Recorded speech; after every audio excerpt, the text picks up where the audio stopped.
매주 금요일 문학의 소식과 함께 그 속에 숨은 과학 이야기를 나눠보는 과학 스포일러 시간입니다. 오늘은 소리를 이용해 공포를 극대화한 영화를 준비했다고 하는데요. 먼저 화면으로 만나보시죠. 부산 장산으로 이사온 희연네 가족. 아들을 잃었던 슬픔을 이겨내고 새 출발하려 합니다. 뭐 좀 기억나는 거 있으세요? 하지만 치매에 걸린 시어머니의 행동은 점점 이상해져만 가는데요. 엄마가 그랬는데 죽은 사람 소리가 들리면 그게 그 근처에 있는 거랬어. 어느 날 집 근처 숲속을 서성이던 희연은 나무 뒤에 숨은 한 여자아이를 발견하게 됩니다. 얘, 너 이름이 뭐야? 나 준이야. 준이? 나도 준이인데. 박준이. 진짜? 이름은 물론 목소리까지 딸과 똑 닮은 아이. 어딘지 섬뜩한 기분이 드는데요. 한편 수상한 실종 사건을 발견한 경찰은 소녀에 관한 이야기를 알게 됩니다. 다들 사라지기 며칠 전부터 비슷한 얘기들을 했대요. 무슨 소리가 들린다고요. 며칠 사이 증세가 악화된 시어머니는 이상한 표식만 남긴 채 사라져버리고 어머니를 찾아 나선 남편까지 돌아오지 않고 있는 상황에서 희연은 비밀과 점점 가까워집니다. 장산범이라고 하네. 이 주변에서 민담으로 전해지는 귀신이지. 사람 목소리를 흉내내서 홀리게 만드는 귀신으로 알려져 있어. 가족의 목소리를 흉내내는 정체는 과연 누구일까요? 영화 장산범입니다. 양혜영 기자 나와 있습니다. 안녕하세요. 네, 안녕하세요. 이 공포 영화라 그런지 잠깐 봤는데도 벌써 심장이 콩닥콩닥하고 으스스한데요. 네. 공포 영화를 하면은 아무래도 소리가 굉장히 중요하잖아요. 그렇죠. 근데 이 영화가 또 소리로 무섭게 만드는 영화라고 해서 으스스한데 저는 깜짝깜짝 놀라거든요. 소리 들으면. 네, 저도 시사회에서 영화 봤을 때 사실 좀 엄청 깜짝깜짝 놀라면서 영화를 좀 봤습니다. 네. 실제로 이 영화 장산범은요, 국내 유일하게 이번 여름에 유일하게 개봉하는 스릴러 영화라고 하는데요. 영화 숨바꼭질의 허정 감독의 두 번째 작품이기도 합니다. 이 영화의 소재인 장산범은 부산 일대에서 괴담 형태로 떠돌던 이야기가 지난 2013년 웹툰의 이 소재로 등장하면서 조금 더 널리 알려진 내용인데요. 목소리를 따라해서 사람을 홀리게 하는 이 장산범 괴담이 영화 속으로 들어와서 익숙한 목소리가 주는 공포감을 영화가 극대화시켰습니다. 특히 제작진은 소리 표현에 가장 많은 공을 들였다고 합니다. 이 한 사람의 입에서 다양한 목소리가 나오기도 해야 하고 또 하나의 목소리가 여러 사람에게서도 나와야 하는 이런 특성 때문에 일반 영화의 5배가 넘는 후시녹음 작업을 했다고 해요. 이 음의 높낮이, 잔향 이런 것들을 극대화하기 위해서 소리를 새롭게 디자인하는 것은 물론이고 극장에 이 스피커들이 설치되어 있잖아요. 그 스피커들 사이사이의 위치까지 다 계산을 해서 소리가 어느 방향에서 어떻게 나오는지를 설계해서 실제 영화 속 안에 있는 현장에 들어가 있는 것 같은 현장감을 높였다고 합니다. 네. 이렇게 영화 이야기를 들어보니까 내가 아는 사람의 목소리가 다른 사람에게 나온다. 생각만 해도 좀 오싹해요. 장원성 앵커 목소리가 양 기자 목소리에서 나왔다면, 얼굴 나왔다면 그렇죠. 상상하고 싶지 않은데요. 네, 그렇죠. 그런데 사실 생각해보면 많은 분들이 성대모사 하잖아요. 근데 그런 거는 별로 무섭지가 않거든요. 뭐 예능에서 소재로 삼는 거는 그렇겠지만 이번 영화에서처럼 아까 준이었나요? 네. 똑같은 목소리를 낸다면 무서울 것 같아요. 네, 맞아요. 저는 사실 성대모사 할 때 너무 똑같으면 가끔 약간 오싹한 기분이 좀 들 때가 있었거든요. 네. 근데 사실 성대모사를 알고 보니까 우리가 목소리 자체를 똑같이 따라하는 게 아니라요. 이 목소리가 아닌 말을 하는 방식, 그 사람이 말하는 어떤 특정 방식들을 흉내내는 게 이 성대모사라고 합니다. 그러니까 완벽히 똑같은 목소리를 들어본 적은 우리는 여태까지 한 번도 없었어요. 다른 사람이 내 목소리를 낸다 이런 건 없었죠. 하지만 이 같은 목소리를 들었을 때 어느 정도의 이 공포감 같은 걸 좀 느끼기 때문에 실제로 인공지능이나 로봇처럼 목소리를 새로 만들어야 할 때 인간과 너무 똑같지 않게 일부러 만들고 있다고 합니다. 예. 이 로봇이 인간과 똑같아질수록 친밀감이 커지는 게 아니라 오히려 불쾌감이 커지는 이 불쾌한 골짜기 이론 때문인데요. 그래서 요즘에 우리가 접하는 음성 비서 목소리 같은 거 있잖아요. 네네. 그런 목소리도 어떻게 보면 약간 일부러 딱딱하게 녹음을 아하. 하기도 하는 거고요.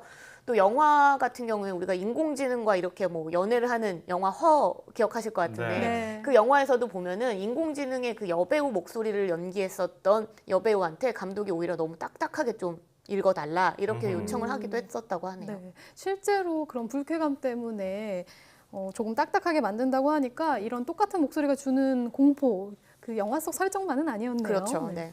그럼 양 기자가 뽑은 이 작품, 이 장면 함께 보고 다시 이야기 나눠보겠습니다.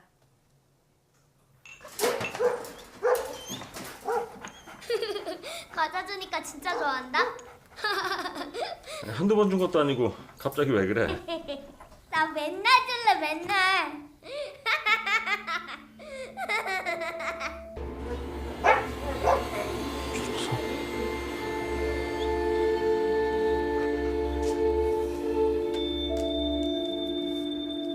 아빠, 과자 더 줘도 돼? 저 그 여자애 말이야. 여자? 아, 준이? 아니 준이 말고 그 꼬마애. 그러니까 준이. 걔도 이름이 준이야? 신기하지? 목소리도 준이랑 똑같은데. 에이, 애들 목소리 다 그렇지 뭐. 네. 보신 이 장면이요. 여자애가 딸 목소리를 내서 처음에는 딸인 줄 알았는데 네. 웃음소리는 사실 아들 목소리예요. 잃어버린 어머나. 아들 목소리. 그래서 이게 뭔가 이상하다 싶어서 이제 여자애를 만나는 장면. 그리고 와이프에게 얘기를 하죠. 와이프에게 목소리 좀 이상하더라. 너무 아하. 똑같더라 했더니 엄마는 오히려 뭐 애들 목소리 다 그렇지. 뭐 대수롭지 않게. 네, 네. 대수롭지 않게 여기는 그런 네. 장면이거든요. 목소리의 좀 특징을 좀 살릴 수 있지 않을까 싶어서 제가 뽑아왔습니다. 아우, 네. 무서운 장면이네요. 네. 이 영화 속 대사처럼 좀 비슷한 소리를 가진 사람들이 있을 수 있잖아요. 특히나 그렇죠. 뭐 부모 자식 간에 비슷할 수도 있고 형제 간에 비슷할 수 있고 맞아요. 목소리가 비슷하긴 하지만 결국 어쨌든 다른 면이 있을 텐데 그 차이를 어떻게 구분할까요? 네, 우선 이 목소리에도 지문처럼 사람마다 각각의 특성을 좀 가지고 있어서 성문이라고 말을 합니다. 이 목소리가 단순히 성대에서만 나오는 게 아니라 이 성대를 비롯해서 성도, 식도, 그리고 또 뇌의 후두개, 또 연구개를 거쳐서 혀를 통과하면서 이 소리가 만들어지는 거예요. 아하. 그래서 이렇게 만들어지는 소리가 무늬 모양의 어떤 그래프로 그린다면 이게 성문이라는 그 특성이 나타나게 됩니다. 예. 듣기에는 비슷할 수 있어도 성문을 그려보면 모든 사람이 다 다른 성문을 가지고 있는 것을 알 수 있는데요. 이 성문 분석이라는 게 2차 세계대전 때 이 적군의 무전병 목소리를 분석하려고 이게 사실 적군인가 아군인가 목소리를 분석하려고 시작했던 방식으로 찾게 된 연구 성과라고 합니다. 예. 그래서 이 성문 분석으로는 실제로 지금 뭐 성별, 연령대는 물론이고요. 변조된 음성도 원래 목소리를 복원시킬 수 있고요. 그리고 또 이게 어떤 휴대전화의 기종으로 녹음된 목소리인지까지도 어허. 구분할 수 있는 정도로 기술이 발달했습니다. 예. 또 이 분석 결과가 틀릴 확률, 그러니까 목소리를 분석해냈는데 오차가 10만 분의 1 정도밖에 안 되니까 그만큼 굉장히 정확한 거죠. 현재 이 성문 분석은 납치나 유괴 사건처럼 목소리가 유일한 단서일 때 제일 많이 활용되고 있고요. 또 요즘 최근 극성을 부리고 있는 전화 사기적 보이스피싱 검거에도 중요한 역할을 하고 있습니다.